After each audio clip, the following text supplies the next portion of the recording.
अस्सलाम वालेकुम, welcome back to my channel. I hope you all are doing great. 2 दिन से मैंने वीडियो अपलोड नहीं करी थी क्योंकि मैं अपना स्टडी टेबल बनवा रही थी और अभी इसका टूर मैं आप लोगों के साथ बाद में शेयर करूँगी क्योंकि अभी बहुत सारी चीज़ें रहती हैं, ऑर्डर करी हैं पर वो अभी तक आई नहीं है। अच्छा, तो सबसे पहले मैंने शुरुआत करी थी दिन की ग्रीन टी से और फिर मेरे पास ये कुछ न्यूज़ आई थी कि हमारे जो एग्ज़ाम्स हैं वो 15 मार्च से हैं, पर अभी इसका कुछ पक्का इन्होंने बताया नहीं है। नेक्स्ट व्लॉग में शेयर करूँगी अगर इससे रिलेटेड कोई भी इन्फॉर्मेशन आती है तो। और कुछ इन्होंने रिड्यूस भी करा है हमारा सिलेबस 25% और देखते हैं अभी कौन से चैप्टर्स कम करें और कौन से नहीं। इसके बाद मुझे सबसे पहले इस न्यूज़ को सुनने के बाद जो टेंशन हुई ना, तो वो सब्जेक्ट था पीएसटी, क्योंकि मैंने उसका कुछ भी नहीं पढ़ा हुआ। मतलब मेरा पहला चैप्टर तक पक्का नहीं है उसका। मतलब पहला चैप्टर मैंने बहुत बार पढ़ा तो है पर मैं उसको भूल जाती हूँ, वो मुझे ऐसे याद नहीं रहता जैसे मैं रिवीजन करने बैठती हूँ ऐसे लगता है मैं दोबारा याद कर रही हूँ। और वैसे तो सारे सब्जेक्ट के साथ ही होता है, लेकिन ये कुछ ज़्यादा ही अजीब सा सब्जेक्ट है, मुझे याद ही नहीं होता। वैसे कुछ लोगों का फेवरेट है क्योंकि ये उर्दू और इंग्लिश में आप पढ़ सकते हो कोई भी, लेकिन मुझे उर्दू इतनी अच्छे से याद नहीं होती और इंग्लिश में तो ये और भी ज़्यादा हार्ड है, तो इस वजह से मैंने इसको उर्दू में ही पढ़ रही हूँ अभी फ़िलहाल। इसमें मैंने तकरीबन 1-1.5 घंटा पढ़ा था इसको और इसमें मैंने सिर्फ़ और सिर्फ 2 लॉन्ग याद करे और 4 शॉर्ट याद करे।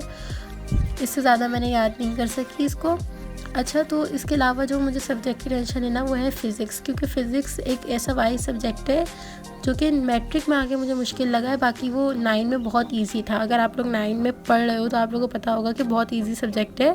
फ़िज़िक्स तो ऐसे है कि आप लोग को ऐसे याद हो जाएगा, मतलब याद भी करने की ज़रूरत नहीं है।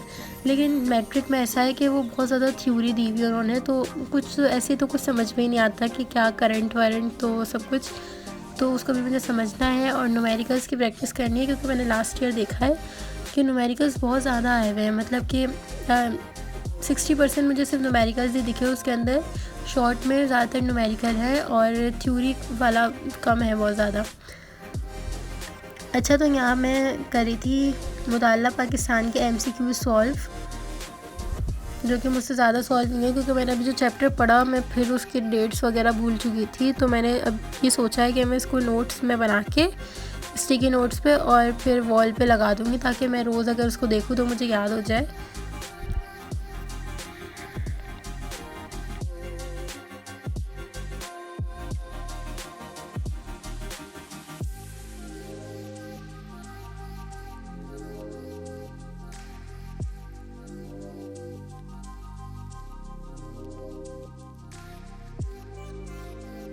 फिर उसके बाद मैंने फ़िज़िक्स निकाली थी क्योंकि अब मैंने सोचा है कि मैं 2-3 दिन तक फ़िज़िक्स को कंप्लीट करूं ताकि फिर मेरी पीएसटी एक अलग रहे, क्योंकि फ़िज़िक्स में कम चैप्टर है देखा जाए तो पीएसटी के मुकाबले में।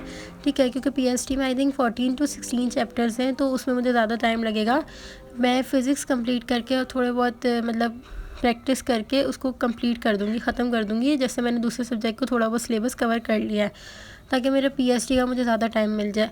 अब यहाँ मैंने सबसे पहले तो न्यूमेरिकल्स पे ध्यान दिया क्योंकि मैं 10 ईयर देख रही थी कि फ़िज़िक्स मुझे इस तरह तो था कि मुझे पूरी याद नहीं होगी, तो मैं सिर्फ इम्पॉर्टेंट याद करूँगी। तो मैं यहाँ पे सॉल्व करी थी न्यूमेरिकल्स। मैंने पहले भी करे थे तो मैं वही चेक करी थी कि मैंने कौन से ईयर के करे। अभी मैंने करे थे 24, 23 और 22। अब बाकी जो मॉडल पेपर हैं उनके सॉल्व करूँगी क्योंकि 2020 और 19 में पेपर नहीं हुए थे, तो इस वजह से जो मेरे पास अब जो मॉडल पेपर हैं उसी से करूँगी। अच्छा, तो मुझे बायो वगैरह की इतनी टेंशन नहीं है क्योंकि बायो मैं वैसे भी रिवाइज़ करती रहती हूँ, पर फिज़िक्स की ज़्यादा टेंशन है और केमिस्ट्री की भी इस बार टेंशन नहीं है क्योंकि केमिस्ट्री इजी है। ऑर्गेनिक केमिस्ट्री को हटाकर ऑर्गेनिक केमिस्ट्री प्रैक्टिस कर लूँगी तो फिर वो सेट हो जाएगा। अभी उसके लिए बहुत ज़्यादा टाइम है, मतलब कि जिनके सिलेबस 60 to 80% कवर है ना, तो फिर उसमें इतना टाइम नहीं दे रही मैं। और फिर मैंने आज का व्लॉग इसलिए आधा बनाया है, मैं आज पूरा दिन सिर्फ प्लान करूँगी, अपने सिलेबस को देखूँगी कितने चैप्टर्स रहते हैं कितने नहीं रहते हैं, मुझे किस तरह से याद करना है, कौन से चैप्टर्स करने हैं और क्या क्या क्वेश्चंस हैं जो इम्पोर्टेंट है, वो सब मैं एक जगह पे लिख लूँगी और आपके साथ नेक्स्ट व्लॉग में शेयर करूँगी। क्योंकि आज के दिन वैसे तो मैं आधा दिन बिल्कुल भी नहीं पढ़ने वाली, मैं यही चीज़ें करूँगी। अगर ये आज रह गया तो फिर पूरा हफ्ता फिर स्कूल है, फिर वही सेम रूटीन हो जाएगी और मेरे फिर इतना सारा टाइम वेस्ट हो जाएगा। इस वजह से मैंने सिर्फ दिन में सुबह ही पढ़ लिया था क्योंकि मुझे आगे जाके टाइम ही नहीं मिलना था फिर। और फिर नेक्स्ट डे से दोबारा वही रूटीन शुरू हो जाती है 5-6 बजे वाली। तो फिर इसी तरह से चलता रहेगा। अब बस यहाँ पे मैं थ्योरी याद करूँगी, जैसे मैंने बताया कि मैं 2-3 दिन ये याद करने वाली हूँ। That's it. वीडियो पसंद आए तो लाइक ज़रूर करना, शेयर करना और सब्सक्राइब कर देना। अल्लाह हाफ़िज़।